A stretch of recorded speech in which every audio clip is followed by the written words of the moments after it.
Frankensteak. Nice, juicy Frankensteak.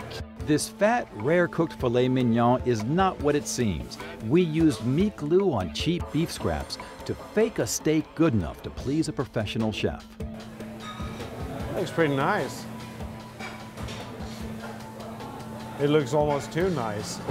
Meat glue is a powder officially known as transglutaminase. Originally, the natural enzyme was harvested from animal blood. Now it's primarily produced through the fermentation of bacteria. Added to meat, it forms a nearly invisible and permanent bond to any other meat you stick it to.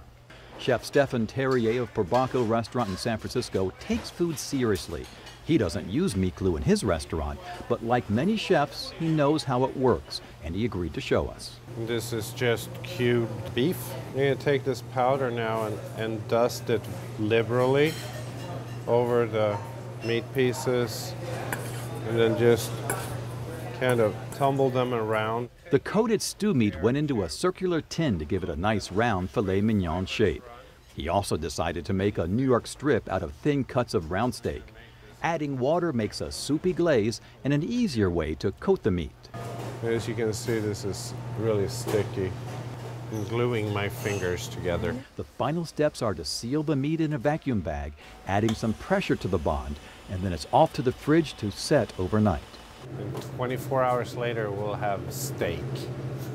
So here they are, our filet mignon. And here we got a not so New York steak. In the pan and onto the table.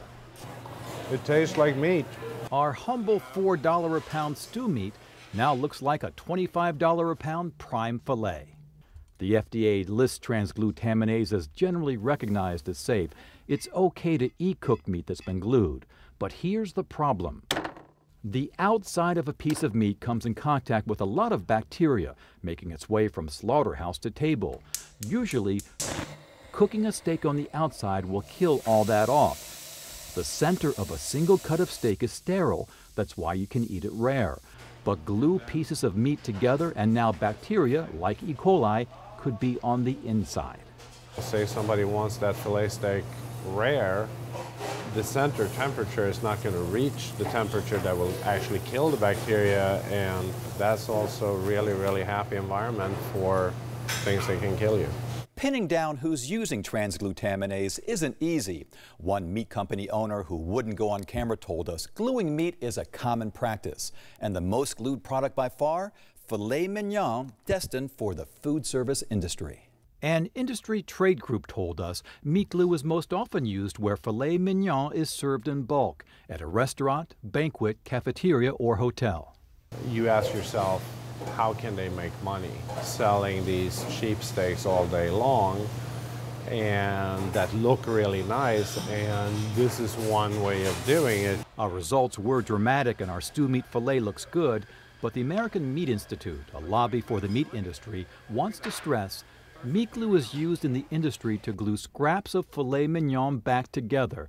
Technically, you're still getting filet meat. And it gives chefs and R&D specialists some flexibility to create a very nutritious and healthy product and add value to what ultimately, worst case scenario, would just be thrown away. The USDA says transglutaminase must appear on the ingredient label, in addition to terms like formed or reformed meat. But that's the second problem. If you're eating glued meat at a banquet or restaurant, you're not likely to see reformed meat on the menu. You would never know. We asked the meat lobby in Washington about that. You bring up a valid point, and they may not see the label, but what they ought to do if they have concerns, and we understand that consumers, they want to understand where their food's coming from. They should ask their wait staff. It has not reached a point where people generally are aware of it. And I think it's primarily because, like pink slime, nobody knew where it was. Food safety attorney Bill Marler says meat glue is used more than you think, and the meat industry isn't giving consumers the whole picture. I think what their fear is that the public's going to look at the information and go, I don't want to eat that.